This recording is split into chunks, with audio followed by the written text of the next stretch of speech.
Bonjour à tous, bienvenue dans Dimanche en politique, émission en direct consacrée aux législatives. Aujourd'hui, on s'intéresse à la première circonscription du Loir-et-Cher, circonscription convoitée. Presque toutes les formations politiques y ont un candidat.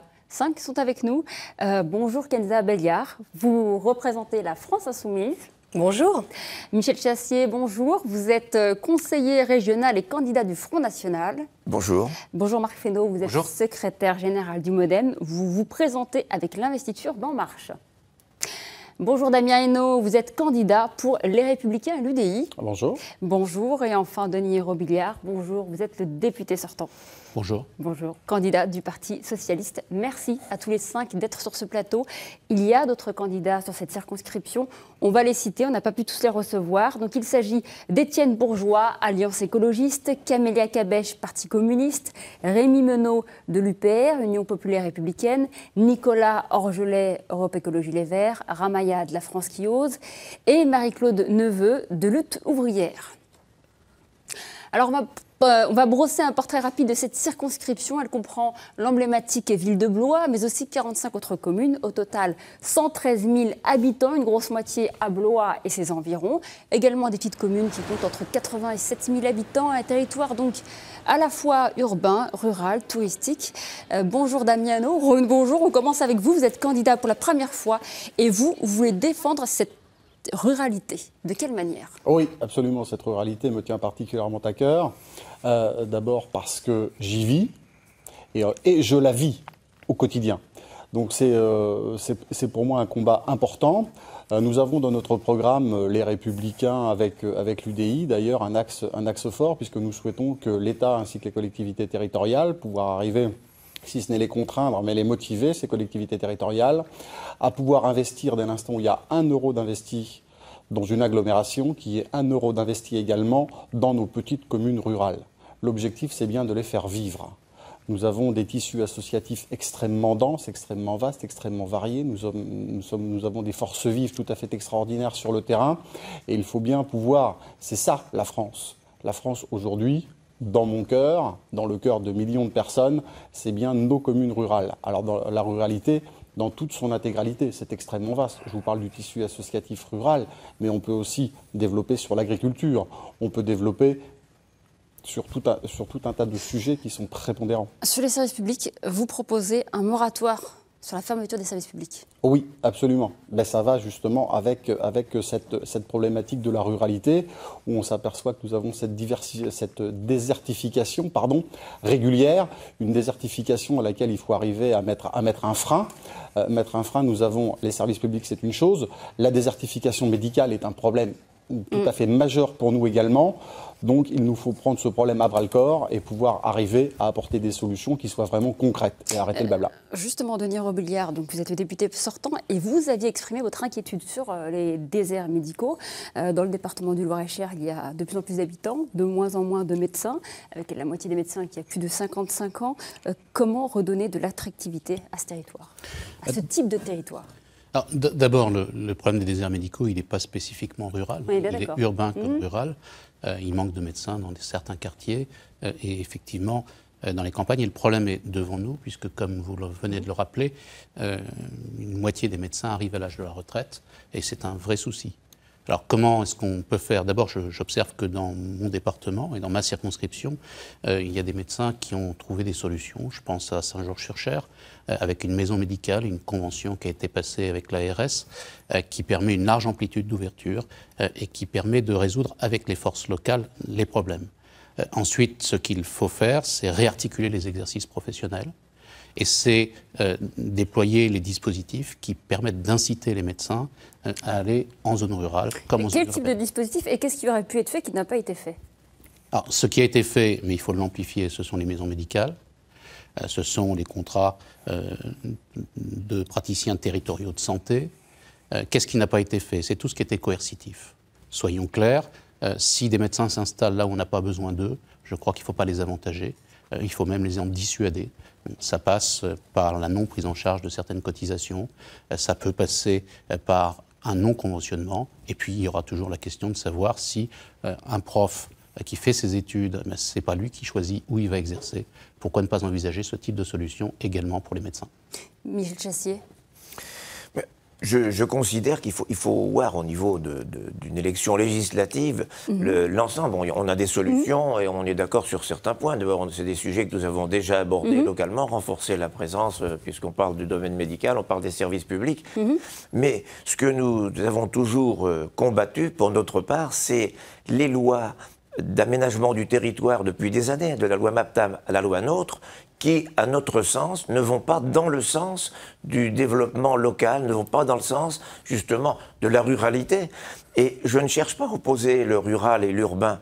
Ce que nous préconisons, nous, c'est l'égalité des territoires. L'égalité, liberté, égalité, fraternité, c'est la devise de la République, c'est dans la Constitution. C'est pas seulement l'égalité des hommes et des citoyens, c'est l'égalité des territoires. Et ces lois, comme la loi NOTRe, eh bien, entraînent progressivement la déperdition du pouvoir des maires. Hein, les maires ruraux en savent quelque chose, avec des fusions forcées, avec les intercommunalités forcées. Donc, moins de pouvoir pour les maires, moins de contrôle surtout pour les habitants, moins de proximité. Et je pense qu'il faut passer aussi par cet échelon, il faut redonner du pouvoir au territoire, par exemple garder l'échelon départemental quand on parle des maisons de santé, etc., de voir leur maillage, de voir les endroits où il faut les installer, et c'est vrai sur d'autres sujets, il faut que les départements puissent garder la main sur ces sujets. Marc Fesneau. Sur l'affaire de la démographie médicale, on est sur un problème qui est un problème de moyen et long terme. Il y a eu l'ouverture du numerus clausus, mais la vérité c'est que on peut avoir beaucoup de médecins, mais finalement, ils se concentrent toujours dans les mêmes zones. En marche, vous voulez doubler les maisons de santé. Oui, alors c'est un des moyens pour le faire, c'est-à-dire de faire en sorte qu'il y ait des dispositifs qui appuient la création de maisons de santé. Mais la maison de santé ne résout pas tout. Elle permet d'avoir le local, mais il faut aussi accompagner les médecins. Quand vous écoutez les médecins, ils vous disent quand même qu'ils croulent sous les tâches administratives et qu'il faut les libérer de ces tâches administratives et qu'ils ont l'impression de passer beaucoup trop de temps à des tâches administratives et pas assez à s'occuper de leurs patients. Puis on a une expérience dans cette circonscription qui est intéressante, qui est l'expérience qui s'appelle PAIS, qui est une expérience de mutualisation des moyens et qui permet aussi d'assurer les gardes dans de meilleures conditions et qui permet de gérer aussi, ce qui est une nouveauté dans cette profession-là, la volonté d'avoir un temps plus adapté. Et donc il y a à la fois les maisons, et ça c'est la collectivité publique, mais il y a aussi la capacité que nous avons à libérer les médecins de tâches qui aujourd'hui les empêchent d'aller sur les territoires et leur donnent envie de ne pas aller exercer, et beaucoup d'entre eux s'orientent plutôt d'ailleurs vers le salariat de médecine. Donc et c'est ça qu'il faut regarder précisément, me semble-t-il. Ken Tabellière, vous, c'est un des axes de campagne des candidats de la France Insoumise. Vous faites campagne sur l'appauvrissement des territoires ruraux et notamment cet accès aux services publics. Vous, au-delà du moratoire, vous voulez redéployer les services publics dans les communes. Absolument, il s'agit de rompre avec l'approche strictement comptable et budgétaire de la dépense publique qui consiste à considérer que la dépense publique est négative, ce qui est absolument faux. Donc redéployer des services publics puisque les zones rurales voient les services publics les quitter et deviennent des zones de relégation sociale où les habitants les plus fragilisés se retrouvent contraints à habiter des zones dans lesquelles les activités économiques ont déserté. Les services publics ont déserté, donc ils sont contraints à habiter des communes vidées de commerce, de services publics, d'activités économiques. Donc pour nous, c'est rompre avec les politiques de développement territorial de type métropolisation, qui sont le versant capitaliste du développement du territoire, avec des grandes métropoles connectées à la mondialisation, qui servent les intérêts des classes sociales supérieures, et puis le reste du territoire abandonné. Il faut absolument relancer l'activité économique par un plan d'investissement de 100 milliards d'euros, hein, c'est ce qui est dans notre programme L'Avenir en commun, dont je précise qu'il n'a pas été modifié d'une seule ligne pour ces élections législatives, et redéployer de l'activité économique partout sur les territoires pour permettre aux habitants de travailler et de vivre localement avec des distances qui seraient réduites à la base. Et rompre avec cette logique de communes rurales, dortoirs dans lesquels les salariés les plus modestes habitent parce que le foncier est moins cher et sont obligés de faire 25-30 km tous les jours pour aller travailler, y passer une partie de leur paye et être contraints dans leur budget à l'utilisation de la voiture personnelle qui en plus est extrêmement polluante. Donc c'est rompre avec cette logique-là. Non, les services publics, c'est l'intérêt général, c'est notre bien commun. Ils ne coûtent pas, ils rapportent beaucoup. Alors justement, vous l'avez évoqué, c'est une particularité également de votre circonscription.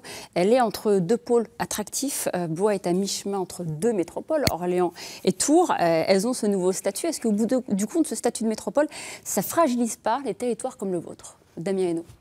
Sur le principe vu d'extérieur, on peut le penser. Maintenant, c'est à nous, politiques sur le terrain, à nous, toutes les forces vives sur le terrain, que cette fracture ne s'opère pas. Il est vrai que Blois a une agglomération aujourd'hui assez vaste. Elle pèse à peu près 50% en gros de la circonscription. Néanmoins, nous avons de toute façon sur ce territoire beaucoup d'atouts. Donc, ils sont suffisants pour exister à nous de les faire valoir, de les mettre en exergue, de les faire avancer et de pouvoir les soutenir surtout. Nous n'aurons jamais la population, nous n'aurons pas la population de Blois, de l'agglomération tourangelle, de la métropole tourangelle, ou de la métropole orléanaise. Écoutez, d'abord le département, on a parlé ruralité, c'est bien parce que évidemment c'est une des caractéristiques de notre territoire, mais il faut bien voir aussi que cette circonscription, elle est urbaine et elle est industrielle. Et d'ailleurs, la ruralité n'est pas exclusive de l'industrie. Regardez Daher, pour prendre ce seul exemple, à Montrichard. Donc, quand on regarde notre département, on est le 13e département industriel français en proportion des emplois dans l'industrie. Ça, c'est un atout extrêmement fort par rapport à des pôles comme Tours et comme Orléans. Et j'ajouterais que nous avons également un pôle qui est très fort en termes de formation. Il y a une antenne universitaire de l'Université de Tours qui est à Orléans. Il y a l'INSA qui est à Orléans, l'École nationale supérieure du paysage, qui est à Blois, donc l'École nationale supérieure du paysage. Il y a une IUT. Il y a des partenariats qui sont forts entre l'industrie locale, l'INSA et l'IUT. Voilà, avec ces outils-là, on peut aller de l'avant en matière industrielle dans le Loir-et-Cher. Marc. Moi, je ne suis pas forcément inquiet de la création des deux métropoles. D'abord, il faut que ces deux métropoles puissent se parler et dialoguer entre elles. Et puis la deuxième chose, c'est qu'elle dialogue avec les territoires voisins. On sait bien que l'axe de la Loire est un axe plutôt dynamique d'un point de vue économique, plutôt dynamique d'un point de vue touristique, plutôt dynamique d'un point de vue démographique. À nous, dans cette circonscription et dans ce territoire-là, de tirer parti de ce qu'est la proximité de ces pôles-là. Le fait d'avoir des locomotives, je ne pense pas que ce soit un défaut en soi. L'important, c'est que dans cette affaire-là, on puisse jouer notre rôle. On est en coopération économique, en termes de recherche, en termes industriels, avec beaucoup d'entreprises d'Orléans et de Tours. Et donc la question, c'est plutôt la coopération que le repli sur nous. C'est faire en sorte que nous puissions dialoguer avec nos voisins de Tours et Orléans. Et moi, je pense qu'il y aurait besoin au-delà des deux métropoles qui se créent, que ces métropoles parlent avec l'ensemble de l'axe de la Loire élargi. Parce que quand on regarde l'influence, on parlait du rural il y a 3 minutes, entre ce qui se passe à Chailles, qui est tout proche de Blois, et ce qui se passe à Saint-Georges-sur-Cher ou à Bourré, on n'est quand même pas dans les mêmes situations rurales. Et donc la ruralité, ça n'est pas une unité. C'est très divers, les questions rurales sont très diverses, y compris en termes de mobilité. Et donc cette influence blésoise et l'influence des métropoles, l'idée c'est que ça ne devienne pas une pompe aspirante des habitants ou une pompe aspirante des activités, mais qu'au contraire, elles permettent de diffuser plus loin sur le territoire. Et c'est ça tout l'enjeu, c'est de faire en sorte que de ces locomotives-là, on tire parti de chaque côté des territoires. Michel Chassier, votre parti a été très sévère par rapport à ces créations de métropoles. Oui, c'est ce que je disais à l'instant au sujet de la loi NOTRe, et je crois qu'on est dans une optique, effectivement, nous parlons d'égalité des territoires, égalité veut dire aussi solidarité entre les territoires. Et nous sommes aujourd'hui dans une logique de concurrence, concurrence entre ces nouvelles métropoles, dont les plus grandes ont une vocation mondiale, c'est la concurrence entre les villes-mondes, ce que l'on appelle aujourd'hui les villes-mondes, les grandes métropoles. Ça se reproduit au niveau de la France, concurrence entre les grandes régions dont on veut faire des régions européennes, et on va à l'encontre, encore une fois, de l'égalité et de la solidarité entre les territoires. Alors une ville moyenne comme Blois, évidemment, risque d'être pénalisée si on n'y fait pas attention. La ville de Blois a déjà manqué un certain nombre d'occasions historiques. Quand à la fin des années 60, on a recréé l'université d'Orléans-Tours, on a mis un campus universitaire à Orléans où il fallait plus de temps pour aller du centre-ville que pour se rendre à Blois. On a manqué l'occasion de créer dès le départ un pôle universitaire sur Blois. On a manqué l'occasion du TGV, non pas au nord de Vendôme, mais entre Vendôme et Blois, etc., etc. Aujourd'hui, il faut essayer de tirer parti du développement de ces deux pôles urbains que sont Tours et Orléans. Nous sommes à équidistance, mais là, il faut pour cela renforcer les liaisons, renforcer le transport. On est à une demi-heure de train, par exemple, de Tours ou d'Orléans, à condition que des trains circulent. Et si on diminue la fréquence, eh bien, là encore, on ne va pas bénéficier. Et Blois bénéficie d'un foncier disponible pour des entreprises, notamment du tertiaire et à proximité de la gare, qui peut être attractif, y compris pour des gens qui viennent de Tours et d'Orléans. Kenza Béliard, il y a un projet qui a déjà été annoncé, qui va peut-être être fait, c'est le projet sur la loi travail. Votre parti, la France Insoumise, a déjà dit qu'elle allait le combattre. Absolument, et c'est l'enjeu majeur de cette élection, ne pas laisser faire absolument ce qui se prépare, qui va être d'une brutalité sociale inouïe. Donc là, je tiens à le souligner, nous nous y opposerons et nous souhaitons avoir une majorité. Et si nous ne l'avons pas, nous ne voterons ni la confiance ni la loi d'habilitation qui permettra, par la brutalité institutionnelle, de faire passer ce dispositif qui casse plus de 100 ans de lutte sociale des travailleurs au prix du sang et des larmes, puisqu'il s'agit de précariser encore plus le travail, c'est-à-dire de mettre les salariés dans une situation qui, à coup sûr, garantira un appauvrissement. Et on a sur Blois déjà une situation des salariés qui est préoccupante, hein, puisque 16% des salariés sont précaires, 15% des salariés sont en temps partiel imposé, dont 4/5 des femmes. Et on voit d'ailleurs les effets de dispositifs comme l'introduction en 2008 de la rupture conventionnelle du contrat de travail avec les effets sur les seniors qui en 2008 représentaient 5% des travailleurs précaires et ils représentent aujourd'hui 10%. Donc tout cela en réalité est fait pour affaiblir les travailleurs dans leur rapport de force avec le patronat.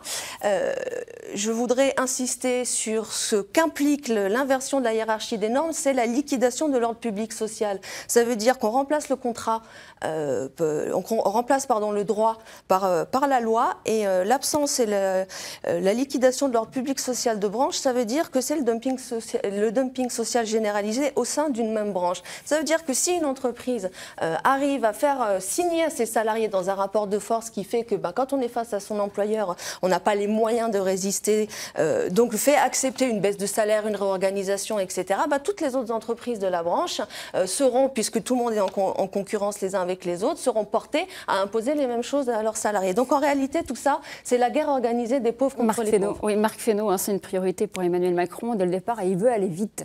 Oui, parce que, alors c'est là qu'on aura un vrai désaccord, mais absolument. Moi, je ne définis pas la brutalité sociale comme ça. La brutalité sociale, c'est les 3 millions de chômeurs et les 6 millions de gens qui sont ou précaires ou pauvres. Et ça, c'est une vraie brutalité sociale avec les lois que nous avons et que nous appliquons depuis des dizaines d'années. L'idée, c'est quand même aussi simple que ça, et on vit tous la même réalité. Vous croisez des chefs d'entreprise, parce que le patronat, c'est une idée générale pour dire le patronat, et forcément, c'est le MEDEF, c'est le CAC 40. Et on caricature le patronat. Moi, j'ai des chefs d'entreprise dans mon territoire, on en connaît tous qui vous disent « je recruterai bien volontiers » sans forcément un rapport de force, qui soit un rapport de force de dominé à dominant, mais qui disent « donnez-nous la capacité à recruter et à donner de la souplesse à tout ça pour que nous le fassions, tout simplement. Sinon, on ne le fera pas parce qu'on a la crainte d'un prud'homme qui peut planter une entreprise, il faut dire les choses comme elles sont. » Et donc, c'est aussi la capacité de dialogue qu'il faut restaurer sur les entreprises, parce que moi, je fais confiance au dialogue, et Emmanuel Macron, il fait confiance au dialogue. Et la capacité qu'on a dans les entreprises d'essayer d'adapter la réalité d'une petite entreprise artisanale, d'une entreprise agricole, qui n'est pas la même qu'un grand groupe, auquel on peut demander des choses plus exigeantes, et qui a des concurrences qui sont d'une autre nature, moi je pense que c'est ça la réalité. Donc on veut aller vite parce que personne n'a essayé de regarder comment on pouvait un peu assouplir. Ça ne veut pas dire d'ailleurs que par ailleurs, dans cette loi-là, on n'essaiera pas de donner de nouveaux droits aux salariés, y compris des droits en termes de formation et de reconversion professionnelle. Parce qu'on est à la fois avec des gens qui sont sans emploi et une incapacité à gérer de la reconversion professionnelle sans que ce soit un rapport de force, mais un rapport d'accompagnement des gens dans leurs difficultés. Damien Hainaut, vous vous retrouvez dans ce projet-là ? Aujourd'hui, à Blois, j'ai appris ce chiffre il n'y a pas tellement longtemps, 1 foyer sur 4 vit sous le seuil de pauvreté. C'est la réalité. Il faut rentrer en campagne électorale, je ne m'étais jamais penché sur ces chiffres-là, c'est juste inacceptable, intolérable. Donc aujourd'hui, les entreprises qui créent de la richesse, les entreprises qui créent de l'emploi, ce sont les TPE, les PME, les TPE. Tous les petits commerçants, tous les petits artisans qui sont étranglés par les charges. Donc, moins d'impôts, assouplissement de la réglementation, que les branches professionnelles également aient un plus large pouvoir de façon à pouvoir signer des accords de branche étendus. Pardon d'être un petit peu technique, mais c'est particulièrement important. Derrière, pouvoir laisser aussi une marge de manœuvre, que dans ces accords de branche étendus, il y a une marge de manœuvre pour quelques accords d'entreprise. Le code du travail aujourd'hui est exactement le même que vous ayez 2 salariés ou que vous soyez le président directeur général de chez Total. Or, j'ai dans l'idée que dans une multinationale, évidemment, Il y a des juristes, tout le monde peut mettre en place. Aujourd'hui, une petite entreprise qui se retrouve avec un salarié sur lequel il a fait un modeste défaut de contrat de travail se retrouve au prud'homme, il est étranglé, il peut mettre la clé sous la porte. Il faut arrêter, stopper cette hémorragie par rapport au nombre de demandeurs d'emploi que nous avons aujourd'hui. Et ça passe évidemment par la libéralisation du travail. Libéralisation ne veut pas dire ubérisation du travail. Attention, je ne suis pas, mon parti, les Républicains et l'UDI, ne sommes pas pro-ubérisation des contrats de travail ou du travail. Aujourd'hui, le travail doit être encadré. Effectivement, les travailleurs, tous les salariés doivent avoir des droits. Je suis salarié, je ne suis pas employeur, je suis salarié. Le salarié a besoin d'avoir des droits. Le salarié a besoin d'être accompagné tout au long de sa vie. Aujourd'hui, rentrer dans une entreprise et la garder jusqu'à sa retraite, ça n'existe plus. Donc, il y a besoin de reconversion, de formation permanente. Tout ça doit être accompagné, tout ça doit être orchestré et tout ça doit être mis en place au bénéfice de tous. Denis Robiliard, vous aviez été très sévère à l'époque avec la loi travail. Aujourd'hui, avec ce projet qui pourrait revenir sur la table, comment vous le voyez ? D'abord, je crois qu'il y a la forme, il y a le fond. La forme, c'est de procéder par ordonnance. Qu'est-ce que c'est procéder par ordonnance ? C'est le Parlement qui délègue son pouvoir de légiférer. Ce qui veut dire que l'ordonnance, elle est écrite dans un bureau. Elle est écrite sans le regard de la presse, sans le regard des citoyens, sans la possibilité pour les parlementaires d'amender le projet gouvernemental. Ça, c'est inacceptable. C'est inacceptable d'abord parce que ça met à l'écart les partenaires sociaux qui ne pourront pas discuter, qui ne pourront pas négocier à propos du contenu de ce projet. Ça met à l'écart le Parlement sur une question qui est centrale, puisque c'est une question qui intéresse tous les Français, puisque la majorité de la population active est salariée, et ça intéresse aussi bien les employeurs que les salariés. Je vous avoue que j'ai une deuxième inquiétude, c'est quand je vois qui va gouverner cette réforme. Moi, je n'ai pas de préjugés contre Mme Muriel Pénicaud, mais c'est quand même une ancienne DRH d'un grand groupe, Danone, qui avant était directeur général sur un autre grand groupe, chez Dassault. Donc c'est le monde des grandes entreprises. Qui est son chef de cabinet ? Antoine Fouché. Qui est Antoine Fouché ? Un ancien directeur général adjoint du MEDEF. Écoutez, les choses sont claires. On sait qui va piloter cette réforme. Là encore, moi, je n'ai pas de prévention contre Antoine Fouché, que je connais, qui est quelqu'un de valeur, mais enfin, je connais ses orientations. Et ça m'inquiète. Donc je veux une réforme qui puisse être discutée. Après, juste une idée. Et parce que c'est sur ce point qu'on a pu discuter de la loi travail, c'est que ce n'est pas en baissant le niveau de protection des salariés qu'on va créer de l'emploi. Ça, c'est une idée qui est fausse. Mais c'est une idée qui est en avance parce que le vrai objectif qui est poursuivi par certains employeurs, pas tous les employeurs, c'est effectivement de baisser le niveau de protection des salariés. J'ajouterai une deuxième chose, c'est que la négociation par entreprise, elle est possible à armes égales dans les grandes entreprises. Elle est beaucoup plus difficile, voire impossible dans les PME, TPE. C'est ces entreprises-là qui forment le tissu de notre région, de notre département. Donc, moi, je souhaite qu'on revienne à la possibilité de régulation de branches. C'était sur ce point-là, fondamental, l'article 2 de la loi travail que je m'étais opposé, et je ne veux pas que ça continue. Je ne veux pas laisser un chèque en blanc au gouvernement sur ce point. Michel Chassier. Cette loi Macron 2, si l'on peut dire, parce que la loi El Khomri, c'est la loi Macron 1. C'est M. Macron qui tenait le porte-plume, en réalité, on le sait bien. Donc tous les décrets d'application, d'ailleurs, n'ont pas été tout à fait signés, je crois, avant la fin de la mandature. Et avant même d'en connaître les résultats d'application, on veut voter une nouvelle loi, ce qui veut dire qu'on avait mal travaillé, quelque chose qui n'a pas fonctionné. Mais ça, c'est cette manie française dont on a eu la même chose en matière de sécurité. 11 lois sur la sécurité intérieure à l'époque de Nicolas Sarkozy. Chaque fois qu'il y avait un problème, on faisait une nouvelle loi qui ne résolvait rien. Alors, sur le fond, nous ne sommes pas d'accord, évidemment, nous n'avions déjà pas soutenu la loi El Khomri. En fait, il s'agit de répondre à une situation où les entreprises françaises se trouvent en état de concurrence déloyale, y compris à l'intérieur des frontières européennes. Et la réponse qui a été apportée par François Hollande et maintenant par Emmanuel Macron, eh bien effectivement, la réponse c'est le dumping social pour s'aligner sur les pays européens où les conditions sociales sont moins bonnes, voire les pays à l'extérieur de l'Union européenne.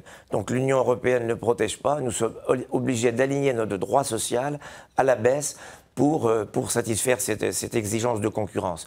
Alors nous reconnaissons bien sûr par contre qu'il faut un peu plus de souplesse. Il y a des freins à l'embauche, notamment pour les artisans, les PME, etc. Il y a des freins à l'embauche, il y a des charges excessives, une réglementation excessive. Il faut trouver des solutions pour cela. mais on peut les trouver. Il est étonnant qu'on n'y ait pas réfléchi dans la loi Macron 1, dans la loi El Khomri, et qu'on n'ait pas résolu le problème. Donc, si maintenant on veut mettre les choses sur la table, eh bien, il faut le faire avec des organisations syndicales et prendre le temps de le faire sérieusement. Il n'y a pas nécessité de passer par ordonnance, je ne crois pas. Moi, je voudrais dire que l'idée que le problème de l'emploi, c'est le droit des salariés et les charges est complètement fausse, puisque cette idée que c'est l'excès de protection des salariés qui serait la cause du chômage et l'excès d'indemnisation des chômeurs et leur non-volonté de retourner à l'emploi qui serait la cause du chômage, est une idée qui a été inventée dans les années 80 par l'OCDE, qui est une idée totalement inepte, et il est prouvé aujourd'hui qu'il n'y a aucun lien statistique entre le taux de chômage et le niveau de protection des salariés. Le problème, c'est le carnet de commandes. Le problème, c'est le niveau de production. Et les politiques d'austérité et déflationnistes qui sont menées maintenant depuis plus de 10 ans sont la cause du chômage. C'est qu'il n'y a pas assez d'activité à cause des politiques déflationnistes. Et c'est pour ça que nous sommes pour relancer l'activité, une relance keynésienne, par un plan d'investissement qui recréera des emplois. Le salaire, c'est un élément de la demande intérieure. Et les TPE, PME, leur problème, c'est le carnet de commandes. Ce n'est pas le salaire de leurs salariés. Marc Fesneau, je vous laisse répondre à ces critiques. D'abord, sur la forme, je ne partage pas le sentiment de Denis Robillard.